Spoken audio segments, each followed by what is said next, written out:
Okay, how y'all doing, everybody? Hope y'all had a good and a grand morning.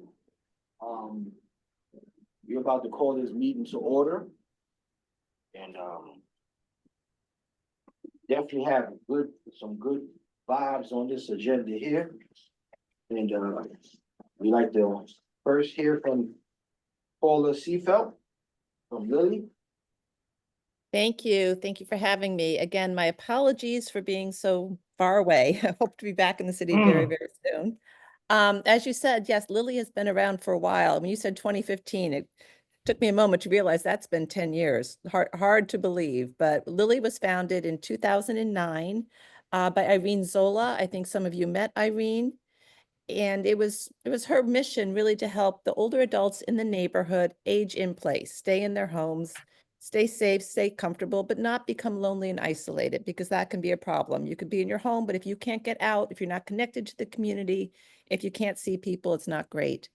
So the original basic model for our mission was to match volunteers with older adults. And we really focused on what they call the older old, people in their upper 80s, in their 90s. We've had a number of centenarians.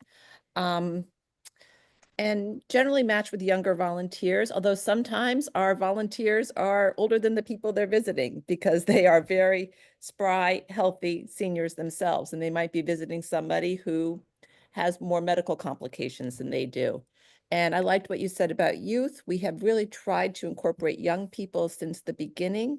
High school students, we are right by Barnard, by Columbia. We had a number of amazing city college interns this past summer. So we really like when we can have that intergenerational mix. I think it's important. And, historically, seniors didn't live isolated from the rest of the population. They lived in a village. So with people of all ages. So we've always talked about, being a village. And our first program was actually called Morningside Village because Irene started it right in the few blocks right outside her apartment door. We now go from 105th to 145th, only on the west side, and we've really expanded. After the first few years, we realized that the one-on-one visiting was really great, wonderful. It's still such an important part of what we do. But there's also something about having a peer group. And as you get older, you lose friends, maybe you've retired, you don't see your work friends as much, people move away, and it becomes important to do things with, have a peer group with shared interests. So we now have, oh, I should also mention all our services are free. We don't charge anything. We don't ask anything about people's financial situation. We don't care. If you want to be part of our community, we'd love to have you. But we don't, everything is free. So we started groups. We now have, I can't even off the top of my head tell you how many groups. We have a lot going on. We added 2 this past year. We're partnering up with Dances for a Variable Population and Vivian Kuritz-Williams over at Harlem Wellness Center. She's bringing in chair yoga to us at Logan Gardens, and DVP is at Manny Wilson and Logan. We run groups. We don't have a space, so we run groups out of the library, out of people's homes. We have a really fabulous men's group. They meet every Tuesday at the home of one of our colleagues.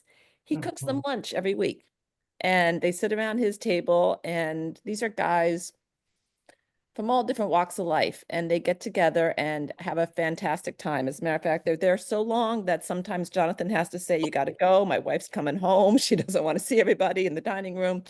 So that's been a really, really great group. We really felt that men were a little bit underserved. When we looked down our roster, we saw a lot of women come out and get involved, and the men were we're like 90% female. So we're glad we were able to reach that group.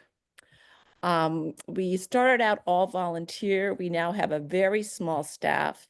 We do have seniors that have higher needs, more complicated situations.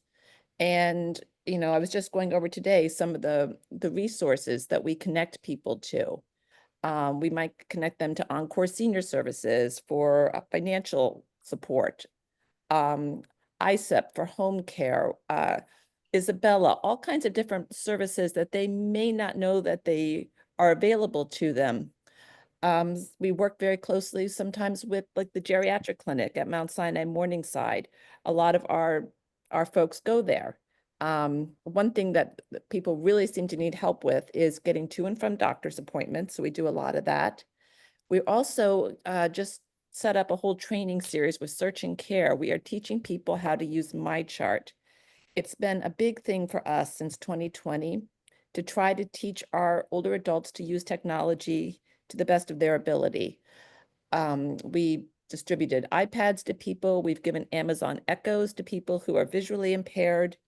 But we really realized during the lockdown, when we were so dependent on being able to do things like this, like Zoom or FaceTime, do telehealth appointments, that if you weren't able to access this, you were really being kind of left behind a little bit.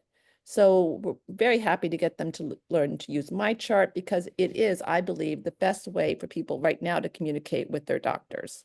Very hard to get someone on the phone, but if you can send a message, you can get that kind of help. So we basically work in a whole variety of ways. We are not a traditional agency. We're not 9 to 5. If you call me at 5:30 on a Friday, I'm going to answer my phone. Recently, right before the holidays, I got a call on a Sunday morning. It was a neighbor of one of our, higher needs seniors. She was in great distress, so I went over there. She was in terrible pain. She'd run out of her medication, looked to me like she was dehydrated, and from what I could tell, she hadn't eaten all weekend. So, I called 911. She was reluctant to get any medical help, but she agreed if I would go with her. So I did. I stayed with her throughout, a few hours. My colleague came over and spent the afternoon with her. I came back in the evening. She got hydrated, she got food, she got her medication. We were able to work with the social worker on a safe discharge plan for her. We were able to contact her doctor. So we can kind of fill in, and this is the lady who has no family. We can fill in at these times because I just remember raising my kids. They always got sick on Saturday night. Things don't always happen Monday to Friday, 9 to 5. So we all live, work in the community. So we're very, very accessible. Does anybody have any questions? No? We send out a monthly newsletter. That's our best way to communicate with everybody. And we snail mail it the old-fashioned way. We do lots of special events throughout the year. We had a picnic at Riverside Park. We do our big Celebrate Our Elders luncheon. We're doing a tea party next week to celebrate the new year. And something else we do, and again, I don't know, it's something that we love to do. I'm sure other places do it, but this is something really important to us. Our older adults are these really talented, interesting, dynamic people, and they have skills and things that they can share with us. So as much as we can, we try to give them a forum to do that. At our luncheon, one of our seniors is a singer, sang his whole life. He sang for us. He's going to sing at the tea party. We have another gentleman, he's a retired professor. He wrote a book. He's going to do a book reading this month. It was on an opera singer. Another was a retired filmmaker. He screened his documentary in September for us. So it's great for the community to come out and have these cultural events, but it's also, I think, really nice for the senior who's offering up his or her talents again. And we started this back over 10 years ago. A man in his 90s approached me and he said, I'd like to give a lecture on Chinese art. I'm an expert. And I said, well, that would be great. Let's do it. And we got such a huge turnout that he wound up giving a whole series of lectures. And he took us, do you remember the Bible Museum that used to be there down in the West 60s? He took us to this special exhibit and gave us a private curated tour at age 90. It was amazing. So ever since then, this has been something that we have incorporated. Yes, I have a person that has an additional question here. Sure. Yes, my name is, I'm Dr. Clotilde Monguia. We never met. It's a question without being a question. First, I want to tell you, I want to commend you. I mean, these 5-10 minutes which we're giving for you to talk is even short because I know you have so much to tell us. The resources is tremendous what you've been doing for the community. And I would like to know a little bit more on a personal level. And my question is very simple. If you can put your contact on the chat, or we can reach you on either way. If we have resources to provide and value to bring, and also to deep more if we have other needs for our community. So this is what I wanted to say. Thank you. Absolutely. I'll put my phone number up, and I should mention that my colleague, Pat Lewis, is right there too. So you could also speak with her. I'll give you. Pat is sitting quietly. Paula. Sorry, Pat, didn't mean to put you on the spot. I must also comment that both of us shared the Columbia intergenerational seminar they had last week. Was very, very instrumental, and your presentation was excellent. So I'm glad you guys presented. They know they're not just unique. You guys have implemented that Thank you. graciously. Thank you. Right, and that's the end of your presentation at this time? Yes, yes, I don't want to take up any more of your time, but thank you for having me. I really, really appreciate this opportunity. Thank you. Yes. So we have Department of. You wanna wait a minute? Yes, you're part of the- Okay, Nina? Hi. Hi, everyone. I'm Nina. I'm our outreach and marketing specialist here at the African Diaspora International Film Festival. I wanted to have this opportunity to just talk about our senior program and initiatives last month. We had the pleasure of working with William Hamer last month to coordinate a group of seniors out to Columbia University, the Forum, for a special free screening of Music Pictures New Orleans. We had about nearly 150 people in attendance, and it was a great opportunity to enrich. Sorry. Sorry, what was that? Oh, no, I'm just commenting. We also attended. Very good. It was very good. The New Orleans. Oh, amazing. Yes, it was a really fun program. We're looking forward to trying to reboot that this year again. I dropped my information in the chat, my email address. I could also drop my phone number as well. But we're looking for more folks to collaborate with for this year. And we also have a mini festival, our Best of Ada festival, which is a part of a mini series that we do. From January through April. This month, we're going to have our Best of Ada, which features our highlights from our larger festival that takes place November through December.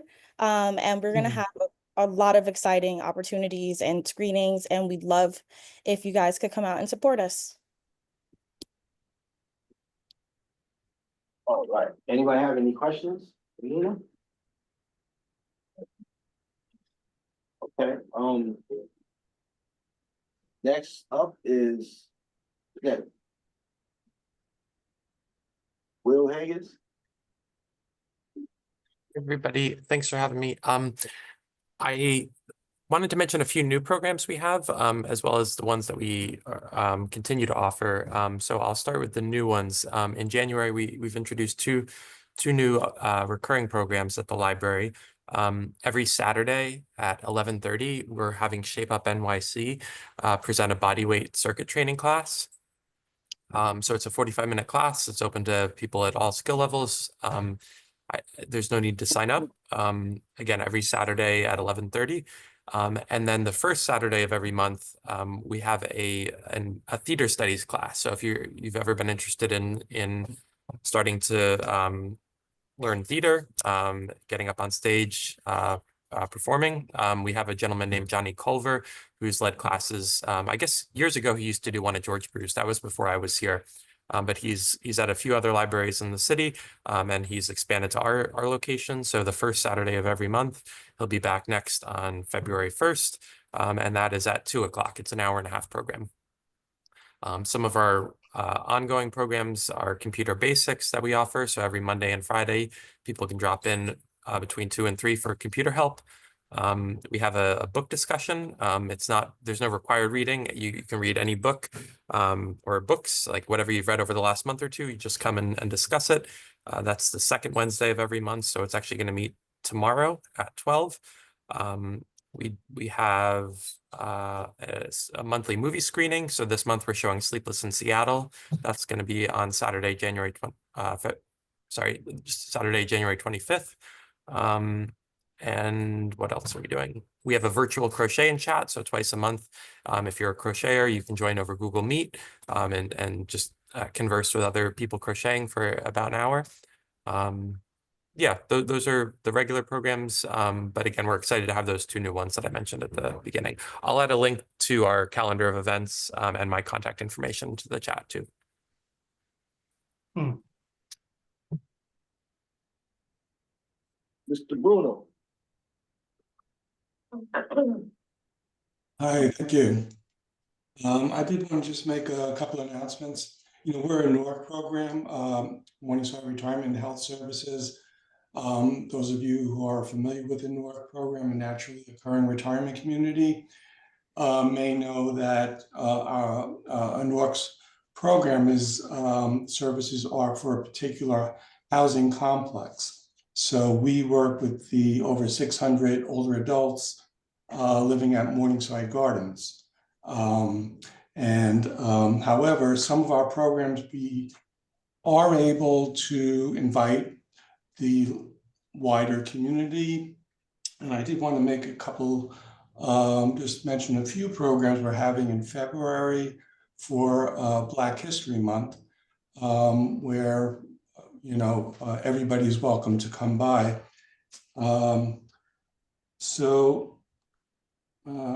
On Friday, February 7th, we're going to be screening The Piano Lesson, the film from the play by August Wilson, directed by, who's it directed by?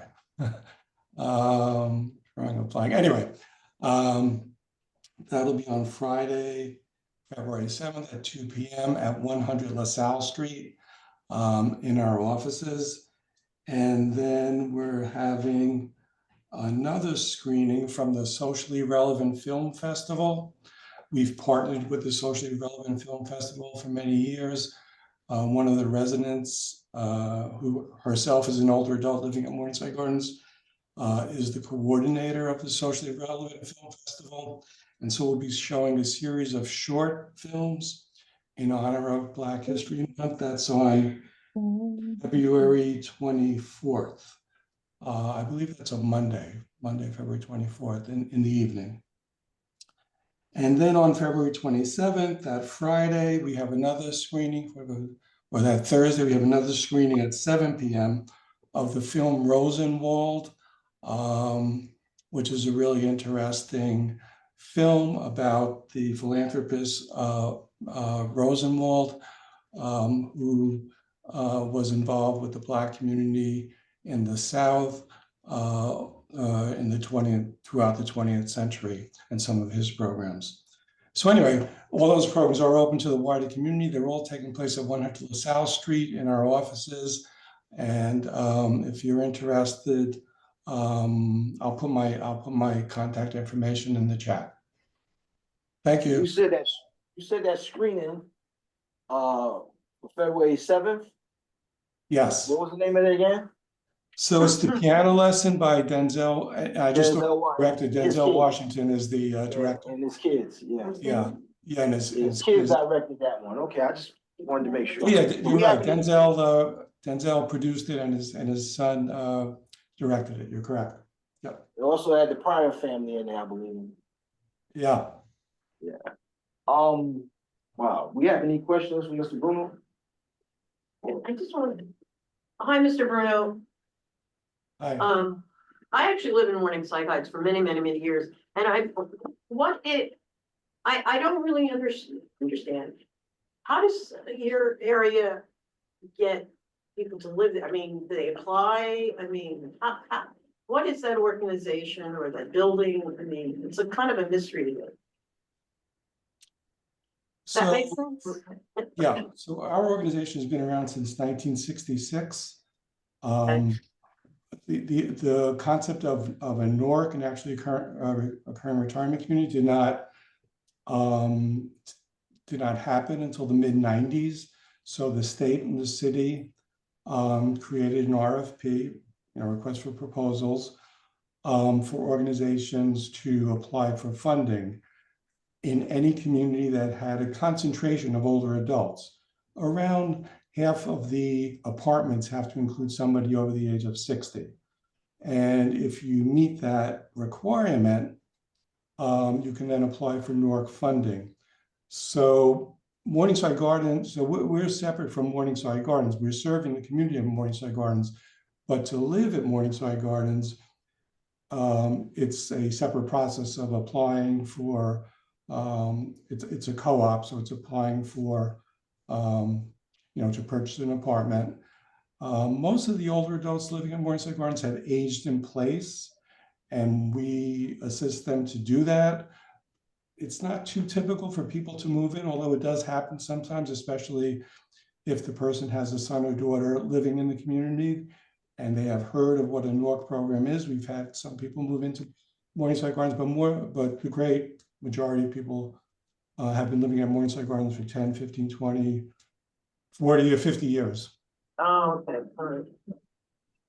When did this NORC legislation begin? Wasn't the 90s, was it the 60s, these natural, I mean, I guess they provide funding and stuff, as you said. So this is rather within the last second half of the 20th century, right, that we had this kind of thing? Yes. Yeah. Yeah, the state created a funding stream in the mid-1990s. Yeah, and the city a little bit later in the late 1990s created this model of a NORC, a naturally occurring retirement community, and identified communities throughout the city and state that had this concentration of older adults. And Morningside Gardens was one of them, and therefore qualified to apply. It's a fairly competitive process to actually get the funding. There will be an RFP issued by the city at the end of next year. So if any apartment complex or even can be a neighborhood with a concentration of older adults would like to apply for the funding, as I say, it's very competitive, but it can be done. And with the funding, in our case, we have a nurse on staff, we have several social workers on staff. So with the NORC program, you can really become very involved with case management. Our social workers and our nurse are in people's homes all day. And really, it's a concentrated effort to allow people to remain living in their apartments. Now, I mean, just one last question. I mean, people die, right? Can you lose your NORC status? I guess technically you could, because every time an RFP comes out, you have to prove through census data or some other means that you have approximately half of households over the age of 60. I mean, it's kind of unlikely with the baby boomers, getting older, that you're going to go from a NORC status to a non-NORC status. But it could happen if all of a sudden everybody decided to move out. Then you could lose your status as a NORC. Yeah, any other questions for Mr. Bruno? No? Okay, we go Miss Lily Lopez. Thank you. Ms. Lily? Can you hear me now? Yes. Okay, good morning, everyone. So I'm Lily Lopez, and as I said, I'm from Night Connect, and basically what Night Connect does, we assist everyone free of charge of all disabilities of all ages. If they need to apply for housing, Medicaid, certified for DRE, SCRE, if they live in a rent-stabilized apartment. We also assist with SNAP certifications and applications, Social Security applications, appeals, accessory applications, as well as appeals. One catch about accessory, the person has to request from the MTA the application, and then if they do need help completing it, we gladly would assist. We are only seeing people with appointments only. They can call me directly or call our number, which I put on the chat, and 9 to 5, with exception of holidays. And All of our services are free of charge, and it doesn't matter if you have a social worker somewhere else. If they cannot assist you, we could assist you. Any questions? Goes to my chat. Connect. I'm sorry? No, there's no questions at this time, but we definitely appreciate that update for application for housing, Medicaid, and Social Security. Mhm. And if you can give me an email or where I can send our flyers and the languages, I could also send you information. Yes, that will go to Miss Yutha Prince. Okay, Maddie, can you put my email in the chat, please? My email will be in the chat, Ms. Lopez. You can send all of your information to me. awesome. I'll send it to you, and if I don't send it to you early tomorrow, you'll get it. That's fine, thank you. Thank you. Next, we have Miss Gwendolyn Kingsbury and Mr. Hamer going to take us home. Miss Kingsbury? Hi, good morning, everyone. I am the Director of Community Engagement and Arts Education at Dance Theater Harlem. I was actually just dropping in to hear what was going on in the community because we are in researching bringing back our senior programming, which were movement and yoga classes. So I just wanted to hear what was being offered and how we could be a service to the seniors in the community as well as the organizations in the community. Okay. Does anybody have any questions for Ms. Kingsbury? I put my information in the chat as well. Okay. You will keep us updated to any new. You will keep us updated to any new venues or events that will take place. Absolutely. We have a bunch of events coming up in February. We have our Sunday matinee, which is low cost programming for seniors and students to see some arts-based local organizations as well. And our season is coming up in April, so I will be sure to share the flyers and information with all. Okay, thank you. Next is Miss Madison Ayala from the Department of Aging. Before we go on, I'd like to say to Gwendolyn Kingsbury, who is located, if I'm understanding correctly, you're still located in Sugar Hill. That's where you're located at, is that correct? The community is very interested in you. We're very proud of you, and I thank you very much for coming. And please do share your information with youth. Thank you for coming. Thank you so much. Okay. Thank you. Yes. Yeah, you know, Mr. Hamer's gonna close us out. Hi, everybody. My name is Madison Ayala. I'm the Government Affairs Officer at Department for the Aging. I was gonna be joined by Assistant Commissioner Edgar Yu, but unfortunately he couldn't make it today, so I'll be here. And have a couple of announcements and updates to make. So January, we wanna emphasize that it's Mental Wellness Month, and we are proud to be a continuing source of mental health resources for New York City's older adults. At several older adult centers throughout the city, we have licensed health clinicians that provide screenings to determine mental health needs, supportive and evidence-based therapeutic counseling, and engagement activities to raise awareness about mental health symptoms and concerns. You can easily find out which of your local OACs provide in-person mental health resources by reaching out to our Aging Connect hotline and requesting the information. I'll make sure to drop that information in the chat as well. We also want to emphasize that this year marks the 60th anniversary of the Older Americans Act and the 50th anniversary of the creation of NYC Aging, which is our agency.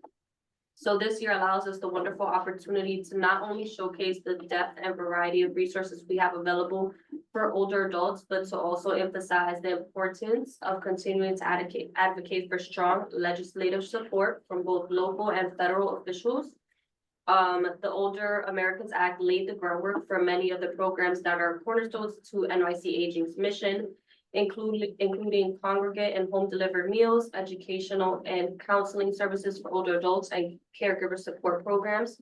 So I heard Ms. Paula mention Encore, Isabella, and those are some of our providers. So yeah, and we encourage older adults to celebrate this wonderful occasion throughout the entire city. And you can also go on our website and we have like a services finder where you can find your closest OAC or your case management agency and things like that. And if you need any help with this, I'll also drop my information in the chat and you can reach out to me or Carlton or Walter and they can also reach out to me. So yeah, that's all I have. Thank What's you. OAC? Older adults and others. Acronyms. Based on any of questions to ask Madison while she's available? No? Okay, we got Mr. William Hammer. He's gonna take us home and he should be on point right now. You know, Take us home. yeah, I don't know how to do that, but anyway, I just have a couple of things I want to just share without going into an awful lot of detail. First of all, it's great to be here to see everyone. But I think, I guess, you know, and Francine, I think Francine is there. So Francine, maybe we'll take a minute, if that's permitted, to talk a little bit about what's going on at 3333. We've been partnering with Francine and the senior committee there for a number of years now, and they're doing some amazing, and they continue, and we, as partners, we continue to do amazing programming over there. The other thing I want to do is I want to just do a shout out to Nina Hay, who was on earlier from the African Film Festival group. It was amazing partnering with her and taking advantage of the fabulous film production of the New Orleans film. We did have a number of our older adults who attended and who really loved the film and got a terrific historical perspective, and looking forward to collaborating with Nina going forward because they have a bank of amazing films. I've gone online with the film festival and they have a group of amazing films that are not normally commonly seen, you know, in our community that I think have a lot of relevance. So looking forward to continuing to partner. And without going into a lot of other detail, many of you, I guess the biggest thing going on in West Harlem right now is the continued development of the WOHA. Everybody's going to say, well, what the heck is WOHA? Well, WOHA is the acronym for the West Harlem Older Adult Alliance, which is an alliance that we now have been working on and working with for the last few years. Started out as a coalition, but under the auspices and support of WHDC, we've continued to move that alliance. And I'm pleased to say that within the next, I would say maybe 5 months, 4 to 5 months, we will be fully incorporated. The Alliance has been working on getting its nonprofit 501c3 status. And that has been moving quite well and will be fully incorporated within the next, I would think, 5 months. And I won't go into, again, the details. I mean, over the course of the last 3 years and even most recently, this alliance, which is made up of about 14 different groups and organizations in West Harlem, has been working collectively together, and many of our members are on this call. And we're looking to continue to move that alliance to do bigger and better things. Just recently, we had an amazing trip to see The Lion King. We took over almost 300 people to enjoy The Lion King. For many people, it was the first time ever seeing it. We recently did an amazing evening of jazz over at the Harlem School of the Arts, which was attended by close to 100 people. And we had an amazing performance. This was just right before Christmas. And if we go back a few months, you know, we did an amazing barbecue. We've just been working together with the primary mission to support older adults, primarily in the West Harlem community, to give them an opportunity to not only just get information and, because we do that well. We give out information, we do presentations, we kind of connect people to benefits. But I think this alliance has as its overall arching mission is to bring joy and bring an opportunity for our older adults to be engaged, to meet new friends, to go to venues and outings where they can just relax and smell the roses. I mean, that's what a lot of our older adults really want to do at this point, to the extent that they can. And I think this alliance has evidence that we have the capacity to move and to bring that to the community.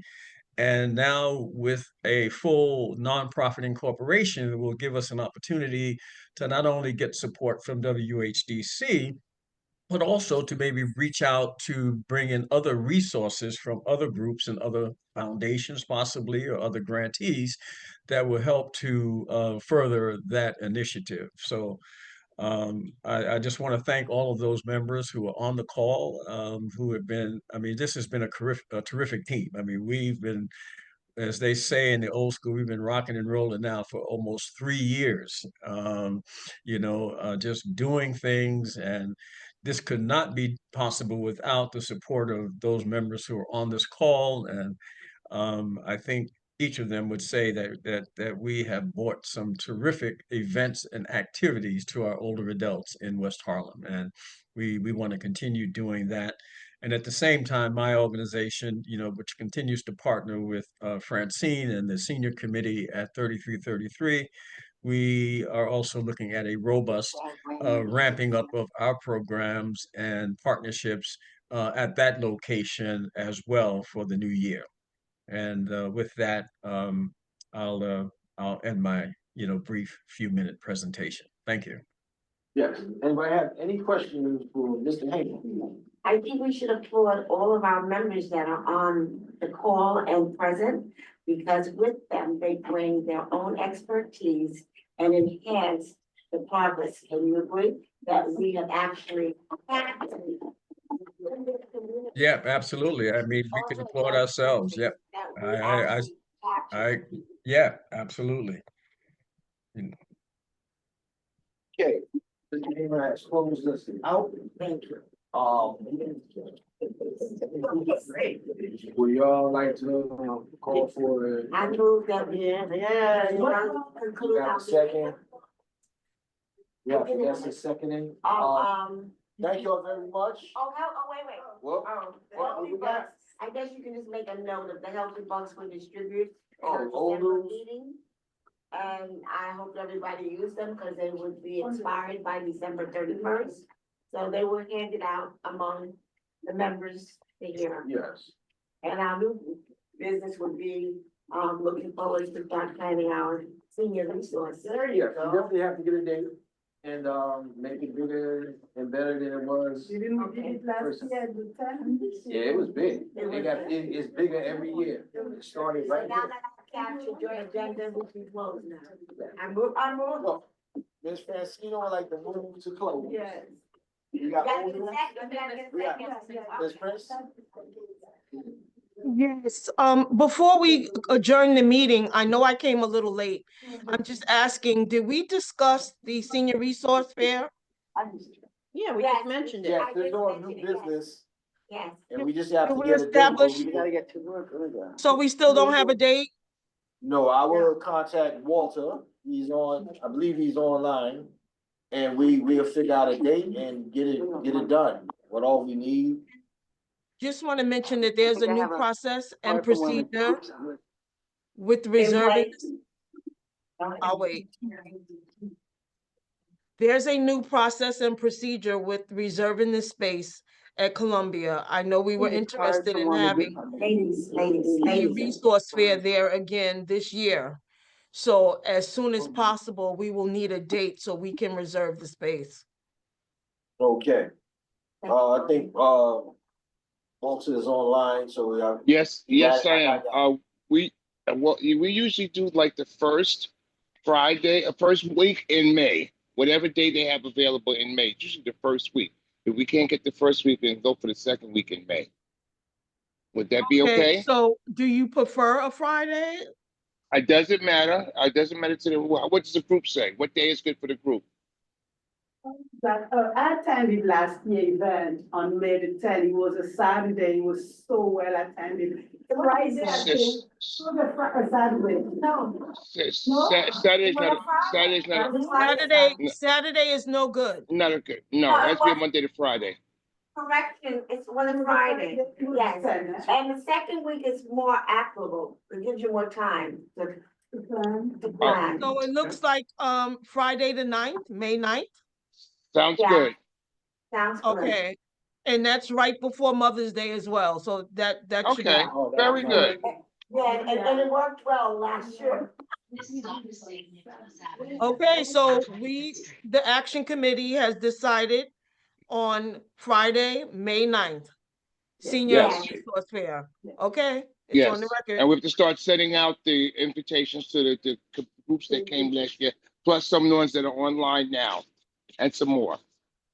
Yes, please note it on your calendars. Will do. All right.